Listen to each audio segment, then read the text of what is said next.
কিভাবে 5 ওয়াক্ত নামাজ পড়লে? কেন আল্লাহর সাথে নাফরমানি করো? তোমার দেওয়া 2 হাত কার? কার দেওয়া এই পিঠ লাগিয়ে ফজরে ঘুমাও? কার দেওয়া 2 পায়ে হেঁটে জানা এবং মদের আসরে যাও? কার দেওয়া 2 চোখে নগ্নতা দেখো? কার দেওয়া 2 হাতে পৃথিবী ধ্বংসের কারণ হয়ে দাঁড়াও? কার? আল্লাহ তাআলা আমাদেরকে বোঝার তৌফিক দান করুন। আমি জানি না আপনাদেরকে এতক্ষণ বসিয়ে রেখে কিছু শিখাতে পেরেছি কিনা, তবে আমি দোয়া করি আল্লাহ তাআলা আপনাদেরকে 5 ওয়াক্ত নামাজি করে দিন। ওয়াল্লাহি যেদিন আপনারা নামাজ পড়বেন সেদিন আমার চট্টগ্রাম থেকে আসার বেনিফিট দেখা দেবে।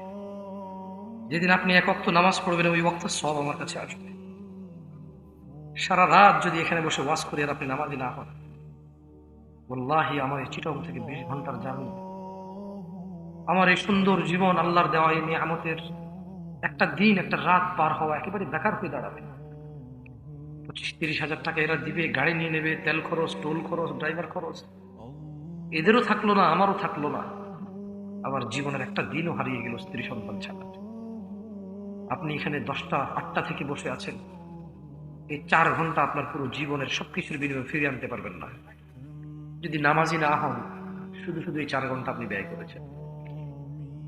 আমি জামশেদ মজুমদার অল্প জ্ঞানে বলতে পারি, আপনি 5 ওয়াক্ত নামাজ পড়েন, অপরাধ আপনাকে আস্তে আস্তে আপনার অপরাধ আপনার খারাপ লাগবে ইনশাআল্লাহ। আপনি বড় বোকামি করবেন যদি আপনি বলেন আগে ভালো হবেন পরে নামাজ পড়বেন। কারণ আল্লাহ বলছে যে আকিমিস সালাহ, তোমরা নামাজ প্রতিষ্ঠিত করো, ইন্নাস সালাতা তানহা আনিল ফাহশাই ওয়াল মুনকার, নিশ্চয়ই নামাজ মানুষকে মন্দ কাজ থেকে বিরত রাখে।